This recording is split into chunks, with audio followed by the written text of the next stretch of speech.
ገና ወጣት እያሉ በሐያት ራሳቸው ያዩት ታሪክ ነው የምነግራችሁ። መጽሐፋቸው ላይ ዘገቡት። በዘመነኛ ብዕር አሊ ጠንጣዊ የዘመኑ ዓሊሞች ውስጥ አንዱ ረሂመሁላህ ይህን ታሪክ ቅሰቱል ሒዛም ያሰፈሩት ታሪክ ነው የምተርክላችሁ። ይህ ታሪክ ሁላችንም ጥሩ እንደሚያስተምረን ተስፋ አደርጋለሁ። ታሪኩንም ሰምታችሁት የምታውቁ አይመስለኝም። ከ1200 ዓመት በፊት የተከሰተ ኢማም ጠበሪ ታሪኩ እንዲጀምሩልናል። ሰውየው የታሪኩ ባለቤታችን ስማቸው አቡ ግያት ይባላል። አቡ ግያት ከመካ ነዋሪያኖች ውስጥ አንዱ ናቸው። እድሜያቸው 86 ደርሷል። እርጅና ተጫጭኗቸዋል። ለ50 ዓመት ያህል በችግር ህይወትን ገፍተዋል። 4 ልጆች፣ 2 ሴት እህቶች፣ ባለቤታቸውና የባለቤታቸው እናት አብረዋቸው ይኖራሉ። 8 ሴት ልጆች፣ እሳቸው 9ኛ።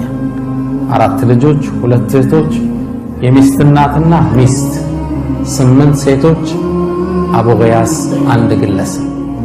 ለነዚህ ሁሉ 8 ሴቶች ተጠሪና ተጠያቂ ማናቸው? ይህ የ86 ዓመት የእድሜ ባለጸጋ። ረመዳን ነበር ወሩ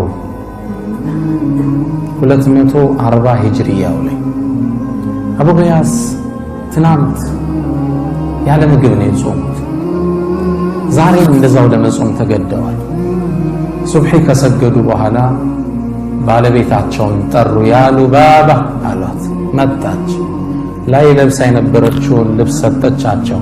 እሱን እየተቀያየሩ ነበር የሚሰግዱት። ከዛም መጣችና የአባ ግያት አንተ የግያት አባት ሆይ እባክህን ረሃብ ገደለን፣ እኔ እናንተን ችለው ይሆናል፣ ሴት ልጆቻችን፣ እናቴ ግን ራብን መቋቋም አትችልም። እባክህን ውጣና እህል ፈልግ እስኪ ምግብ ምን በላው፣ ዛሬ ደግሞ ጾማችን እንዳናፈጥር። ቃለ አፍዓል እሻላት። ከቤት መውጣት ጀመረ። ዱሃ አካባቢ እንደነጋጋ መካን መዞር ጀመረ። ምግብ ቢያገኝ ስራ ቢያገኝ፣ ስራስ እንዴት ያገኛል? የ86 ዓመትን አዛውንት ማን ይቀጥራል? ምግብ ፍለጋ ዞር። አቡ ግያት ማግኘት አልቻለም። ዙሁር አካባቢ እንደደረሰ ዙሁር እንደተሰገደ ሰው በጣም ፀሐይ ስለነበር ሊያርፍ ወደ ቤቱ ገብቷል። እርሱ ወደ ቤት እንዴት ይመለስ ባዶ እጁ? ተስፋ ቆርጦ አንድ ዛፍ ጥግ ቁጭ አለ። ጥላ ላይ ነው። ልጆቹ ታወሱት። ዛሬም ዳግም በረሃብ ሲያጡ ተከዘ። ከዚህ ኑሮ ብሞትስ ምን ነበራል? ኑሮ ነው እንዴ የምኖረው? ይቺ ህይወት ናችን ምን ልጨምርልኝ? ለልጆቼ ባይሆን ኑሮ መኖርን አልመኝም እያለ ከራሱ ጋር ማውጠንጠን ጀመረ። ትንሽ እንደቆየ ከፊት ለፊቱ የሆነ ነገር ገመድ ነገር ተመለከተ። ማንገቻ ነው ምንለኝ። ምን ይሆን? ቆዳ ነው ከርቀት ሲያይ። እባብ ይሆን እንዴ? ደግሞ ነድፎ ቢገለኝስ? ከራሱ ጋር ያወራል። ቢገለኝም ይግደለኝ፣ የኔ ህይወት ምን ዋጋ አለው? በድፍረት ገመዱን ሳበው። ሲስበው የፖርሳ ማንገቻ ነበር። ጎተተው። ከውስጥ ጥቁር ክብ ነገር ወጣ። ሳበው፣ ወጣለት። ምንድነው እዚህ ውስጥ ያለው? ምግብ ይሆን? በድግ አድርጎ ሲያወዛውዘው የበርካታ ሳንቲሞች ድምፅ ሿ ሿ ሲል ተሰማ። ምን ይሆን? ፖርሳውን ከፈተው። ነጫጭ የወርቅ ሳንቲሞች ነበር። በደስታ ፈነደቀ። ልጆቹ አዳዲስ ልብስ ሲለብሱ ታየ። ጠግበው ሲበሉ ታየ። ከ50 ዓመት በኋላ ፎይታ መጣ ብሎ ፈነደቀ። በዚህ ስሜት ውስጥ እያለ አንድ የሸሪዓ ህግ ትዝ አለ። ሁክሙ ሉቀጣ፣ እስልምና የወደቀ ዕቃ ላይ ያወጣው ህግ አለ። እሱን ታውቃላችሁ። መንገድ ላይ ሞባይል ስታገኝ አንስቶ መሄድ አይደለም። በእስልምና ህግ አለ። ዕቃ ወድቆ ካገኘ ሸሪዓው ምንድነው የሚለው? ያን ዕቃ ዓመት የጠፋው እያልክ ማስተዋወቅ አለ። ከባድ ነው። ሙስሊም ያልሆኑ ወገኖች ንብረታቸውን ለመጠበቅ ባንክ ላይ ወስደው ነው የሚቆልፉ። የሙስሊሞች ንብረት ግን ጠባቂ ማን ነው? ሁሉም ሙስሊም። ይሄ የእስልምና የሸሪዓ ምጥቀት ነው የሚያሳይ። ያንተ ንብረት እኔ ጠባቂ ነኝ፣ ማን ነው የጠፋው ብዬ አመት መናገር አለብኝ። ከአመት በኋላ ሰውየው ካልመጣ ምናልባት ለአንተ ይመለስልሃል። ከዛ አቡ ጊያስ ዞሮ ድንግጣ፣ ይሄ ነገር የሰው ንብረት እኮ ነው፣ መውሰድ አልችልም፣ ሐራም ነው የሚሆንብኝ፣ እንዴት ላደርግ? አመት ላስተዋውቅ፣ አንድ ቀን የምንበላው ምግብ የለንም፣ ምን ልናደርግ ነው? ከአመት በኋላ እኔስ ልሞት ይችላል። 85 ዓመቱ ነው። ሚስቴ በረሃብ ጠውልጋለች፣ ቆዳዋ አጥንቷ ላይ ተጣብቋል፣ ልጆችን ተንገላተዋል፣ ትዳር አጥተዋል ከድህነት የተነሳ። አመት ላስተዋውቅ፣ ምን ነው ባላገኘሁት? አመት የራበህ መብላት የማትችለው ሚሊዮን ብሮች ምን ይሰራልህ? 1000 ድርሃም አለው ይላሉ ኢማም አጠበሪ። 1000 ድርሃም የወርቅ ሳንቲም ሚሊዮንስ ኦፍ ዶላር ማለት ነው እጃቸው ላይ ገባ። 5 የሌላቸው ሰው የማይበሉት ለአንድ አመት 1 ቢሊዮን ይዘዋል ብለህ አስብ። ከባድ ነው። በዛ አጋጣሚ ደግሞ ሰውየው መጥቶ ሊወስደው ይችላል። አቡ ጊያስ ድምጽ ካልተሰማ ከፍ አደርጋለሁ። ከኋላ ይሰማል? ለእህቶች ይሰማል? ይሰማል ኢንሻአላህ። አቡ ጊያስ ምን ያድርግ? ይህን ወርቅ ተሸክሞት በጥቁር ፎርሳ በጨርቅ የተጠቀለለ ወደ ቤቱ ይዞት መምጣት ጀመረ። ደግሞ ስመጣ ሚስቴ ብታየውስ ምን ላድርግ? እሷ ካየችው ስለምትጓጓ ቢያንስ የሆነ ነገር አንሳለት ነው የምትለኝ። እርቦና እንደምንም እሷን ሳያሳይ ደብቆ ለማስገባት ወስኖ በፎጣው ተቀላሎ ቤት ተሾልኮ ሲገባ ባለቤቱ ታየችው። የአባ ጊያስ ማጃ አቢክ፣ ምን አመጣ? ምን ሲዘነው ከኋላ አለችው። አይ እንዲሁ ነው አለ። ኧረ ምን እንዲህ ይዛል የሆነ ነገር እየታየ። አይ እንዲሁ ነው። እስኪ ልየው ምን ደግሞ አመጣ? የሚበላ ነው ምንድነው? አሳየ። መዋሸት አልፈለገም። አላህን ፈሪ ነበር። እቃውን ካስቀመጠ በኋላ ቁጭ አርቆ ያ ሉባባ፣ አንቺ ሉባባ ሳላስበው 1000 ድርሃም አገኘ። አስደንጋጭ ነው ለሷ። በህይወታቸው አይተውት አያውቁም።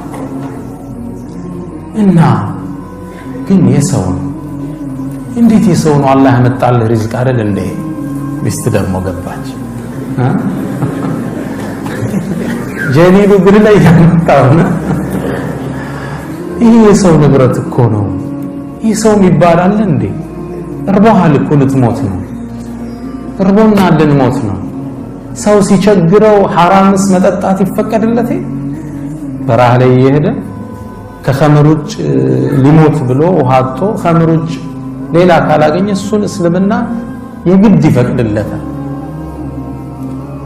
ልትሞት እኮ ነው። ለአንተማ ሐላል እኮ ነው ይሄ። እንዴት ትንሽ ዘገና አድርግና ህይወታችንን ለውጠው እንጂ በጭራሽ አላት። 50 ዓመት ሙሉ ሆዴ ሐራም ሳላስገባ በ86 ዓመት ሆዴ ላስገባ ነው። ሉባባ ጥያቄው እንዳታነሽው አለ። አይደለም ማንሳት ለልጆች ለሰው ብትናገሪ እኔና አንቺ አብረን አንኖርም። ይሄን አቋሜ ነው እቅ ያላት። አቋማቸውን ታውቅ ነበር። ደንግጣ እሷም ስብስብ አለች። ታዲያ ምን እናድርግ? ልውጣና እስኪ ሰውየውን ልፈልገው፣ ካገኘሁት ባይሆን ያገኘሁበትን የሆነ ድርሻዬን እወስዳለሁ። እሷም ተስማማች። አቡ ጊያስ ሰውየውን ፍለጋ ወደ ካዕባ ወጣ። ኢማም አጠበሪ ወጣት ሆኖ ታሪኩን ይነግሩናል። አንድ ሰው መካ ውስጥ ካዕባ ጥግ ቆመ። የኹራሳን ሰው ነው። ቆመና አዩሃናስ፣ እናንተ ሰዎች ሆይ በፖርሳ 1000 ድርሃም ወድቆ ያገኛል እንዴ? እባካችሁን መልሱልኝ፣ አጅራችሁን አላህ ዘንድ ታገኛላችሁ ይላል። ይህን ሲል ሁላችን አዳመጥ ነው። አንድ በእድሜ ገፉ አዛውንት ወደ እርሱ አቀር። ከዛም አንተ ኹራሳኒ ሆይ አሉት። ማን ነው የመጡት? አሁን አቡ ጊያስ ነው የመጡት። ሰውየውን አገኘ።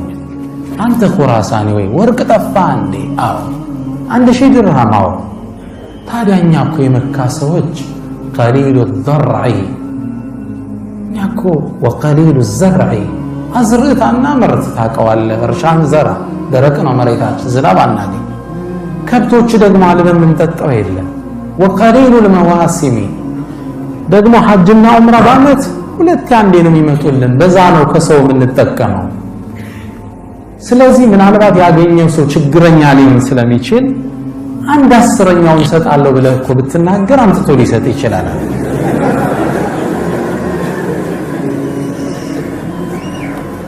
1/10ኛ ማለት 100 የወርቅ ሳንቲም ማለት ነው። ችግሩ እንዳያታለው እንደምትሰጠው ሲያቅ ሊያመጣልህ ይችላል። ሰውየው ዞር አለና ያ አባ አላቸው። ያኔ አበቲ ማለት ነው። ባባ ሆይ ላ ነፈዓል ይህንማ እናረግ፣ አላህን ከፈራ ያምጣው፣ እኛ የምንሰጠው ነገር የለም አላቸው። ቅስማቸው ስብር። ወደ ቤታቸው ተመለሱ። ወደ ቤት ሲመለሱ ኢማም አጠበሪ ተመልከቱት፣ አክቲቭ ነበሩ። እኛውን ሰለፍ ሲባል ጥሩ ስዕል የለንም አእምሮችን ውስጥ። ሰለፍ ማለት አክቲቮች ማለት ነው፣ ስማርት ናቸው። ኢማም አጠበሪ ምን ይላል? ይሄ ሰውዬ የገንዘቡን ያገኘው እሱ እንደሆነ ተረደዋል። هذا شيخ المفسرين ምን አይነት አክቲቭ ቢሆን እኛው ይሄ እስመ ሰለፍ መዝሉም ነው፣ ተበድሎ ሰይድና አሊ ጦርነት ላይ ወጡ። ጦረኛው በጣም ኃይለኛ ነበርና ሊጋጠማቸው መጣ። ሊፋለማቸው ነው ፊት ለፊት። አሁን እንዴት ያሸነፉት?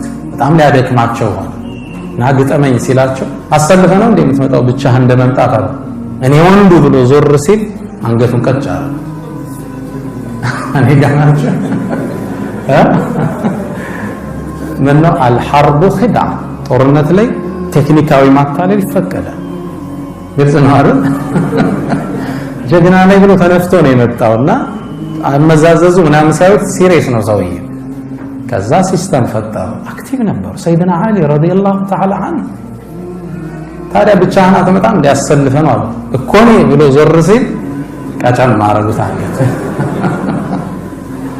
ሰለፍ ሷሊህ ሲባል አራዶች ማለት ነው። አሁን ሰለፍ የሚለው ስም መዝሉም አክቲቭ ነበሩ፣ ስማርት ነበሩ፣ ስትራቴጂስት ነበሩ። ለዛ ነው ሮማን ኢምፓየርን ፐርሻ ኢምፓየርን ደምስሰው የጣሉት። የዓለም ምጡቅ አገሮችን ሀያላን አገሮችን ማንበርከክ የቻሉ ስትራቴጂስት ነበሩ። አናቱል ቂጢ ወወትበቱል አሰድ ነበር የኻሊድ የጦር ስትራቴጂ።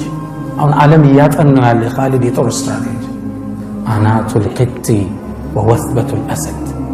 እንደ ድመት ተረጋግተህ ታይና እንደ አንበሳ መውረድ ማለት ነው። ኢማም አጠበሪ ስማርት ነበሩ። ይሄ ሰው ብሩ እንዳገኘው ጠረጠረ።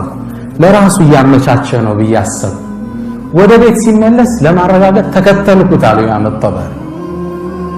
ስከተለው ገና በሩ ጋር እንደደረሰ ያሉ ባባ እያለ ገባ ወደ ሚስቱ። እሺ ያለች። ሰውየውን አገኘው? አዎ አገኘው። እኮ ተስማማ ባልከው መስፈርት? ባክሽ አልተስማማ፣ ዛሬም ጾም ማደራችን።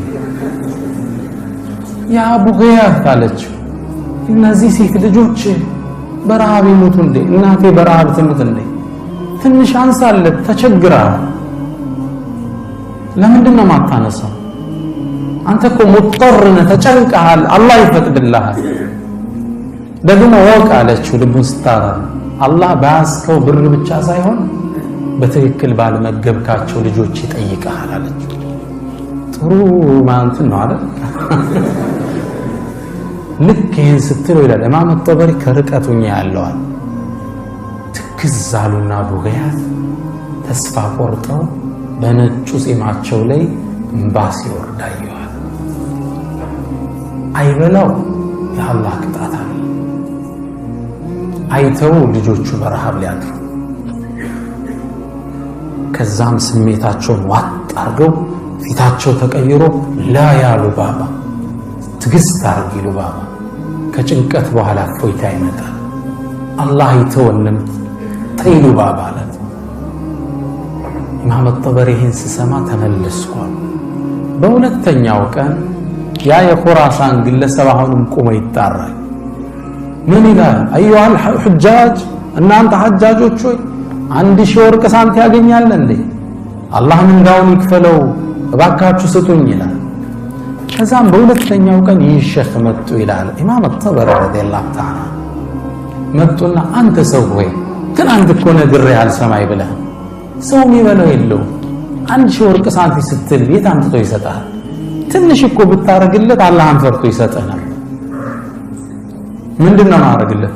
ባይሆን ቅድም 1/10ኛ ነው፣ አሁን 100ኛ አድርግለታል። 100ኛ ስንት ነው? 10 የወርቅ ሳንቲም ቅድም 100 ነው። እሱም ብታረግለት ይሰጣል። ቃለ ላ ያ ባባ አላቸው። ይህም አይሆን። እሱም ለምን እንዲህ ጠንከር እንዳለ ኋላ ታሪኩ ይገባቸዋል። ይህንማ እኛ እናደርግም። አላህ የሚፈራ ከሆነ አምጥቶ ይሰጠኛል፣ አላህ የማይፈራ ከሆነ እዛው ሰዓቱን ይቻለው አላቸው። ተስፋ ቆረጡ። ወደ ቤት ተመለሱ። መንገድ ላይ ወዳድቀው ባገኟቸው ቴምሮች እርሳቸውና ሴት ልጃቸውን ይዘው ጾማቸውን ፈቱ። ከባድ ነው። 1 ቢሊየን እጅ ላይ ተቀምጦ መካ ላይ የወደቀ ቴምር ፈልገ ማፍጠን ትልቁ ትምህርት ይሄ ነው። ሐቂቃ እኛ ትንሽ ኑሮ ውስጥ እናወጥብን ስራ ለመቻች ሲል ሰው ወደ ሱስ ይገባል፣ ተስፋ ይቆርጣል፣ ፌስቡክ ላይ ቻት ላይ ይገባል፣ ማያቃትን ሴት ያማልላል። ይሄ ሙስሊም ባህሪ አይደለም። ችግሮች ሲመጡ ያልፋል፣ ይነጋል። ከሙእሚን ተስፋው ይሄ ቅድም በቀራልን ወንድማችን አያት ላይ አለይሰ ሱብሑ በቀሪብ ነው የሚለው አላህ። ንጋቱ ቅርብ አይደለም እንዴ?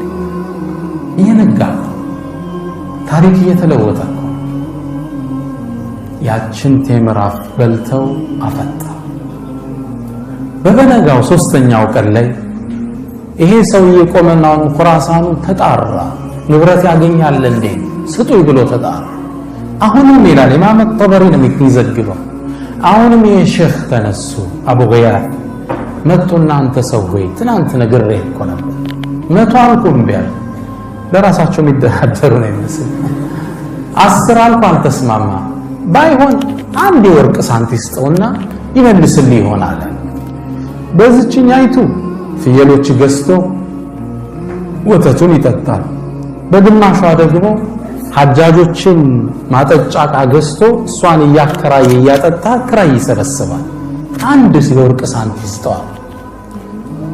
ሰውየው እንደሚስማማት ትጠብቃላችሁ አይደል?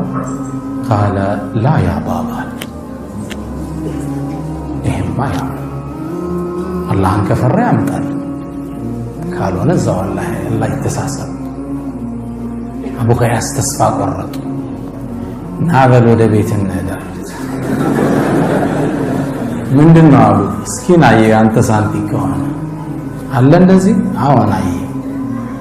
አቡ ገያስ ይህን ኹራሳን እየመራ ወደ ቤት አቀና። ሲያቀና ኢማም አልጠበሪ ምን ይላል? የታሪኩን ፍጻሜ ማየት አለብኝ ብዬ ተከተልኳቸዋል። በሩ ሲገቡ ግቢው አብሬ ገባሁ። ልክ ወደ እንትን ጠጋ ሲሉ አብሬያቸው ጠጋለሁ። ከዛ ልገባ ስል ማን አለኝ አቡ ገያስ። አይ ከመጀመሪያው ጀምሬ ታሪኩን አይቻለሁ ሼኽ፣ ለፍጻሜው ልይ ብዬ ነው ናገባ ልይሳችሁ። ገባው። ከደረጃው ስር ባለ ድንጋይ የተደፈነ ጥቁር ፖርሳ መዘው አወጡታል። በሌላ ጨርቅ ፖርሳ እንዳይመስል በጥቁር ጨርቅ እንደገና ታስሯል። ከዛ ልክ አውጥተው ሲያሳዩት ኹራሳኑ ምን አለ? هذه حزامي ያለ ፖርሳዬ ብሎ ፈነደቀ። ተቀበላቸው። ይሄን ክስተት ቤት ውስጥ ስለነበርኩ በበሩ ቀዳዳ ውስጥ ልጆቹ፣ ሴት እህቶቹ፣ የባለቤቱና ባለቤቱ ሁሉም እንዲያያሉ ምንድነው የሚያወጣው እያሉ ሰውዬው ፖርሳውን ከፈተና ጭኑ ላይ ባለ ጋቢ ላይ የወርቅ ሳንቲሙን አፈሰሰው ይላል። አይናቸው እንዲህ ሲከፈት አየሁታል። አመታት ወርቅ አይቶ አያውቁም አይደለም። 1000 ወርቅ ሳንቲም ምንድነው እየሆነ ያለው?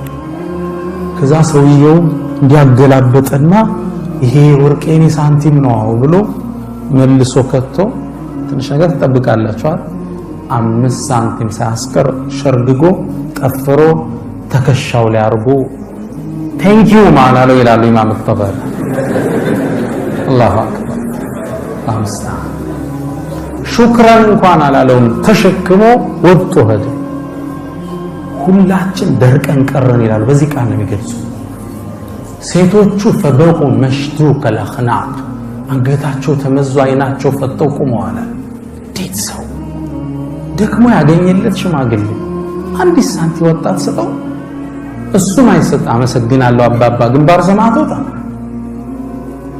ምን አይነት በኺል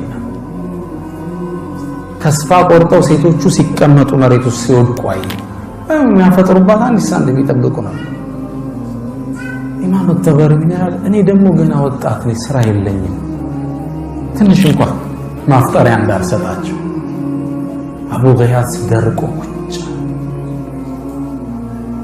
ከዛ ትንሽ እንደቆየን ከበሩ በኩል የኮቴ ሰማ ሁላችንም ድምጽ ወደ መጣበት ቦታ አፈጠጠ ትንሽ ቆይቶ ኩራሳኑ መጣ ያግለሰብ ግባ ወርቅ ሳንቲም ይዞና ቁጭ አለ አቡ ገያስ ሲያየው ደግሞ ምን ቀረ ብሎ መጣ ብሎ ኮስተር አለበት 5 ሊሰጥ ያልፈቀደ ግለስ ምን ፈልጎ ነው እንደምን ስሜቱን ሲወጡ አየዋቸው ይላል ጠበሪ ስሜታቸውን ውጠው ዝም አሉት ማጃ አበክ ምን አመጣህ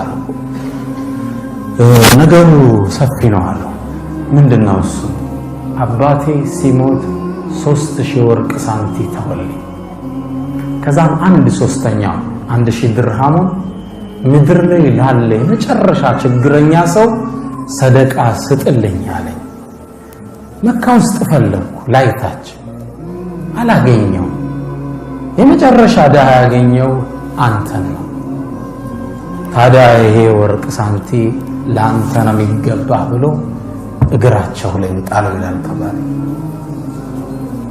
ቅድም የተገረምነው ያህል አሁንም በደስታ ተገረምና እውነትም አልመሰለም የወርቅ ሳንቲ ሙሉ ለሙሉ አላናገርም ወጥቶ ሄደ ደንግጫለሁ ተከተልኩት ላገኘው አልቻልኩም አቡ ገያስ ተከትሎኝ ወጣ ፈለገነው ሰውየው የለም ከዛ ምንም አልሰራም ብዬ ተሰናብቻቸው ለርስል እጄን ያዘኝና ቆም አለኝ አንተ ወጣት ሆይ ይሄን ልብሴን ታየዋለህ ለአመታት ሱብሂን ከሰገድኩ በኋላ ለሚስቴ ሰጣታለሁ አውልቄ እሷ ትሰግድበታለች ለልጆቼ ሰጣለሁ ይሰግዱበታል ሶላት ሲጨርሱ ለብሼ እህል ፍለጋ ዞራለሁ አሁን አላህ ያላሰብኩትን ሪዝቅ ታዲያ ምንድነው አንተም መካፈል አለብህ ይዳቸር ምነው ሐዲስ ሰምቻለሁ ነብዩ ሰለላሁ ዐለይሂ ወሰለም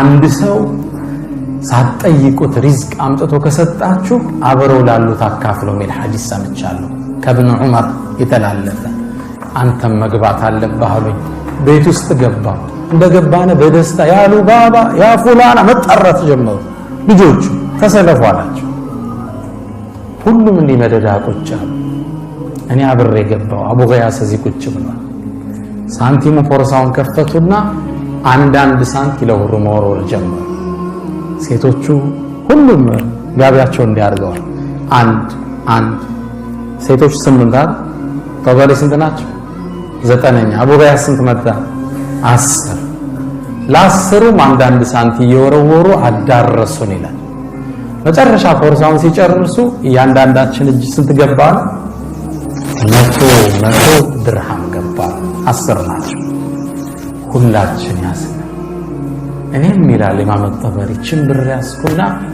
ዒልምን ለመፈለግ ተጠቀምኩባት ይላል የطلب العلم ደጋፊ ይፈልጋል ችምብር ይዤ ዒልምን ፈለግኩባት አላህ እዚህ እስኪያደርሰኛል ኢማም ሸይኹል ሙፈሲሪን እስኪ አቡ ገያስም ልጆቹ ሀብታም መሆን ጀመሩ ያኔ ምሽት ጥሩ ምግብ ገዝተው አፈጠሩ ከዛም ወደ ሉባባ ዞራሉና ያ ሉባባ አላህ ከጭንቀት በኋላ ድልን ያመጣል አላልኩሽ ከውጥረት በኋላ እፎይታ አላልኩሽም? ይሄው ሐራማን ፈልገን አንድ ሳንቲ ሐራማን ብላን ብለን ጣል ነው። አላህ 1000 ወርቅ ሳንቲ